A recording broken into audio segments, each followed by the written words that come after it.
पता नहीं किसका नाम है छोटा घंटा। आतंकवाद का न कोई देश होता है और न कोई धर्म। और स्विमिंग पूल पे बनेगा।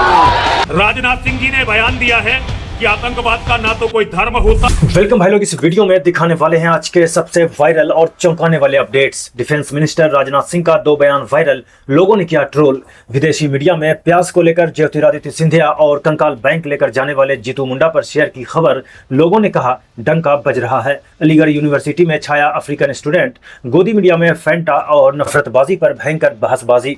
अनुराग ठाकुर, जोहरान ममदानी, यति नरसिंहानंद से लेकर दिखाएंगे और भी वायरल और शॉकिंग अपडेट्स इस शानदार वीडियो में। तो दोस्तों, इस समय डिफेंस मिनिस्टर राजनाथ सिंह की तरफ से दिए गए 2 स्टेटमेंट्स पर भारी बवाल मचा हुआ है। किर्गिस्तान में एससीओ के डिफेंस मिनिस्टर्स की मीटिंग में राजनाथ सिंह ने कहा कि आतंकवाद का न तो कोई देश होता है न कोई धर्म। सोशल मीडिया पर लोगों ने इस स्टेटमेंट को जमकर क्रिटिसाइज किया। इसकी निरंतरता बनी रहे। हमें यह नहीं भूलना चाहिए कि आतंकवाद का न कोई देश होता है और न कोई धर्म। टेररिज्म और इनोसेंट ह्यूमैनिटेरियन लॉस के लिए कोई भी वजह, चाहे वह वास्तविक हो या काल्पनिक, जायज नहीं है।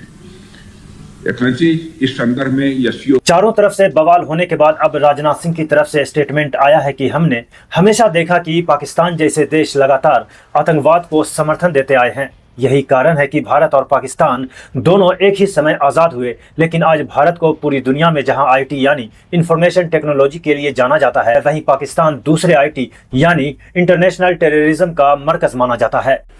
और साथियों, हमने हमेशा देखा है कि पाकिस्तान जैसे देश लगातार आतंकवाद को समर्थन देते आए हैं, और यही कारण है कि भारत और पाकिस्तान दोनों एक ही समय आजाद हुए, लेकिन आज भारत को पूरी दुनिया में जहां इंफॉर्मेशन टेक्नोलॉजी के लिए जाना जाता है, वहीं पाकिस्तान दूसरे आईटी यानी इंटरनेशनल टेररिज्म का मरकज माना जाता है।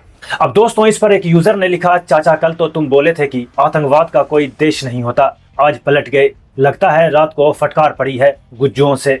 तो वहीं तरुण गौतम ने लिखा, एससीओ में दुनिया के सामने आतंकवाद का कोई धर्म और कोई देश नहीं होता। अपने देश में पाकिस्तान आतंकवाद का गढ़ है। हमने सचमुच पाकिस्तान के खिलाफ ऑपरेशन सिंदूर किया था, लेकिन कड़ी निंदा करने वाले इसे वैश्विक मंच पर खुलकर क्यों नहीं कह पाते? पाखंड की भी कोई सीमा होती है। तो यही नहीं, यति नरसिंहानंद ने डिफेंस मिनिस्टर राजनाथ सिंह को लेकर वीडियो बनाया और कहा कि भाजपा और संघ से जुड़ा हर व्यक्ति की पराकाष्ठाओं को पार करके अब उन्मादी हो चुका है। उनमें से ही एक राजनाथ सिंह है।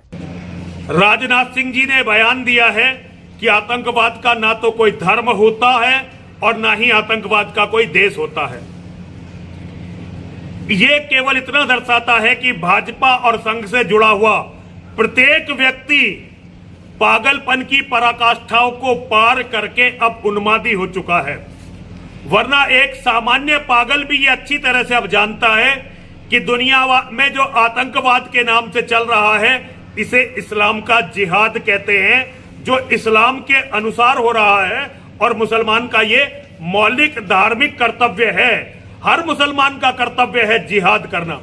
दोस्तों, आपको याद होगा 27 जनवरी 2020 को अनुराग ठाकुर की तरफ से एक रैली में देश के गद्दारों को गोली मारो का नारा लगाया गया था। अब विरिंदा करात की याचिका पर सुप्रीम कोर्ट ने कहा कि अनुराग ठाकुर और प्रवेश वर्मा के भाषण नफरत फैलाने वाले नहीं हैं। तो इस पर लोगों ने लिखा, तो क्या डैश डैश कहना बिल्कुल भी आपत्तिजनक और आपराधिक नहीं है। इस बेहद अहम फैसले के लिए जस्टिस विक्रमनाथ और संदीप मेहता का शुक्रिया। हमारा देश जिस धर्मनिरपेक्षता और सामाजिक ताने बाने पर टिका है, उसे बचाए रखने के लिए इतिहास आपको हमेशा याद रखेगा। तो वहीं अभिसार शर्मा ने लिखा, इन बीजेपी नेताओं की गंदी और नफरत भरी टिप्पणियों पर तुरंत प्रतिक्रिया हुई। 2 लोग गए और जामिया तथा शाहीन बाग में शुरू कर दी, फिर भी एससी को इसमें कोई अपराध नजर नहीं आता। कमाल है, अमृतकाल।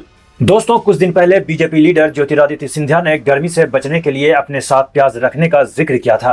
अब विदेशी मीडिया इसको लेकर मजाक उड़ा रही है। Well, they say an apple a day keeps the doctor away, but what about an onion on a hot day to keep the heat at bay?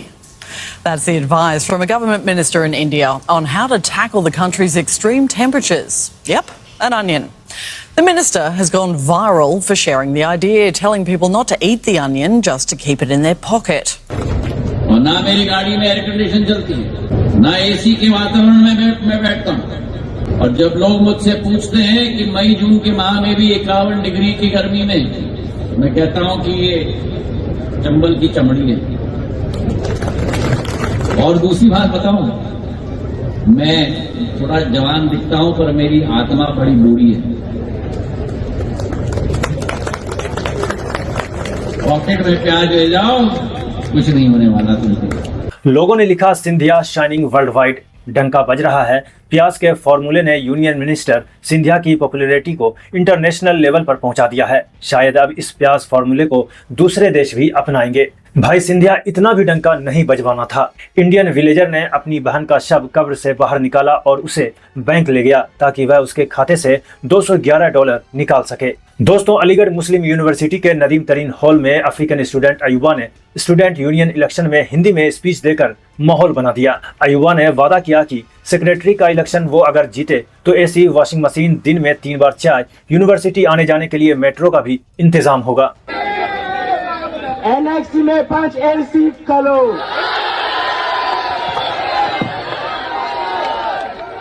और स्विमिंग पूल भी बनेगा।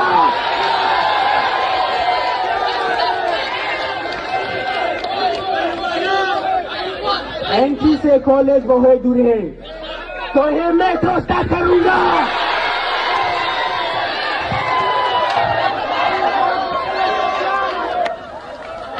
कपड़े धोने की लाई है, फ्लोट है, वॉशिंग मशीन होगा।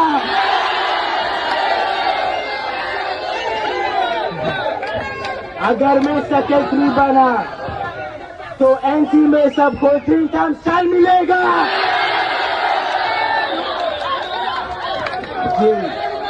तो वहीं दोस्तों, अखिलेश यादव कह रहे हैं बंगाल में नाम बदलने वालों के नाम बदले गए। पता नहीं किसका नाम हो गया छोटा फेंटा। नाम बदलने वालों के बंगाल में जाके नाम बदल गए। जो दूसरों का नाम बदलते थे, बंगाल में जाकर के उनका भी नाम बदल गया। पता नहीं किसका नाम है छोटा फेंटा। और यहाँ पर एक बहुत बड़ा कारखाना लगाया था समाजवादी सरकार में। पेप्सी का सबसे बड़ा यूपी का कारखाना लगा है। वहाँ छोटा फेंटा तो नहीं मिलेगा, लेकिन छोटा मिरिंडा जरूर मिलेगा वहाँ पर। अगली बार प्रधानमंत्री जी आए तो हरदोई का बना हुआ समाजवादी सरकार का छोटा मिरिंडा जरूर पिए। तो वहीं दोस्तों, फराज किदवई जो समाजवादी पार्टी के ही स्पोक पर्सन हैं, एंकर अमीश देवगन से पूछ रहे हैं फेंटा पिएंगे? अमीर जी फेंटा पिएंगे? मैं एक्चुअली फेंटा पी रहा था तो मैंने कहा थोड़ा सा आपको भी ऑफर कर दें। पी लीजिए। असल में लखनऊ की ये तहजीब है कि अगर आप कुछ खा पी रहे हो, पीनी अच्छी नहीं है। लखनऊ मीठा बहुत होता है इसमें। अमीर जी, लखनऊ के लिए पानी पीजिए फिलहाल। अरे लखनऊ की ये तहजीब है कि अगर आप कुछ खा पी रहे हो और आप फोन से भी जुड़े हो तो ऑफर करना चाहिए। तो इसलिए मैंने आप सबको ऑफर कर दिया। फेंटा पिएंगे? मैं पी रहा हूं थोड़ा। खैर दोस्तों, अमेरिका की 250वीं इंडिपेंडेंस एनिवर्सरी पर ब्रिटेन के किंग चार्ल्स III और queen Camilla president Donald Trump के इनविटेशन पर अमेरिका के स्टेट विजिट पर हैं। इस दौरान किंग चार्ल्स ने ट्रंप से कहा, मिस्टर प्रेसिडेंट, आपने हाल ही में कहा था कि अगर यूनाइटेड स्टेट्स नहीं होता तो यूरोपियन देश जर्मन बोल रहे होते। क्या मैं यह कह सकता हूं कि अगर हम नहीं होते तो आप फ्रेंच बोल रहे होते? Indeed, you recently commented, Mr. President, that if it were not for the United States, European countries would be speaking German. Dare I say that if it wasn't for us, you'd be speaking French. तो वहीं दोस्तों, Trump की हरकत देखिए। जब queen Camilla सबसे हाथ मिला रही थी, तब ट्रंप सामने आकर क्वीन के हाथ मिलाने के दौरान बीच में खुद ही आकर हाथ मिलाने लगे। ट्रंप अपने मेहमानों की भी इज्जत नहीं कर पा रहे हैं। तो वहीं दोस्तों, न्यूयॉर्क शहर के मेयर ज़ोहरान ममदानी का एक बयान जो काफी वायरल हो रहा है। ममदानी ने कहा, अगर उनकी मुलाकात किंग चार्ल्स III से होती है तो वे उनसे हिस्टोरिक कोहिनूर हीरा को भारत को सौंपने की अपील करेंगे। ममदानी ने कहा कि हीरा भारत को वापस मिलना चाहिए। And that's what I'm really looking to do at that event. So you haven't thought about anything you might say if you say hello to him and he stops to chat? You know, if I was to speak to the king separately from that, I would probably encourage him to return the Kohinoor diamond. Okay. Thank you, Melissa. All right, got time for just one more. Bernadette. दोस्तों, गोदी media की बेशर्मी opposition parties के लिए जग जाहिर है। Bengal exit poll को लेकर एंकर अर्नब गोस्वामी और समाजवादी पार्टी के स्पोक पर्सन राजकुमार भाटी के बीच देखिए क्या हुआ। नंबर 1 प्रायोरिटी आपकी है कि मुस्लिम वोट हमारे पास आ जाए। हिंदू आ जाए तो आएंगे भाई, क्या फर्क पड़ता है, आएंगे तो आएंगे, मगर मुस्लिम वोट के लिए हम कुछ भी करने को तैयार हैं। कुछ भी मतलब कुछ भी मतलब निकाह हलाला हो उसका समर्थन करेंगे, हिजाब उसका समर्थन करेंगे, और वक्फ बिल उसका समर्थन करेंगे। आप मुस्लिम पार्टी हैं इसलिए आपने आतिक अहमद का समर्थन किया। मुख्तार अंसारी तृणमूल मुस्लिम पार्टी है और कांग्रेस पार्टी ने घोषणा कर दी हम मुसलमानों की पार्टी है। अभी जो जी राजकुमार जी बोलिए। अभी जो अर्णब गोस्वामी ने अपना विश्लेषण रखा है और जो अपनी राय रखी है, मैं इसे पूरी तरह रिजेक्ट करता हूं। ये एक पत्रकार की राय नहीं हो सकती और मैं इस पर शर्मिंदा भी हूं। एक मुख्य चैनल का संपादक ऐसी भाषा बोल सकता है और पूरे विपक्ष को इस तरह आरोपित कर सकता है, अपमानित कर सकता है। ये भारतीय पत्रकारिता के लिए भी काला दिवस है, शर्म का विषय है, डूब मरने का विषय है। अपडेट में दोस्तों आज इतना ही। ऐसे ही वायरल खबर और ट्रेंडिंग अपडेट्स के लिए चैनल को सब्सक्राइब कीजिए और वीडियो ज्यादा से ज्यादा लोगों तक पहुंचे इसके लिए वीडियो को लाइक, कमेंट, शेयर कीजिए। मिलते हैं आपसे नेक्स्ट वीडियो में, तब तक के लिए जय हिंद।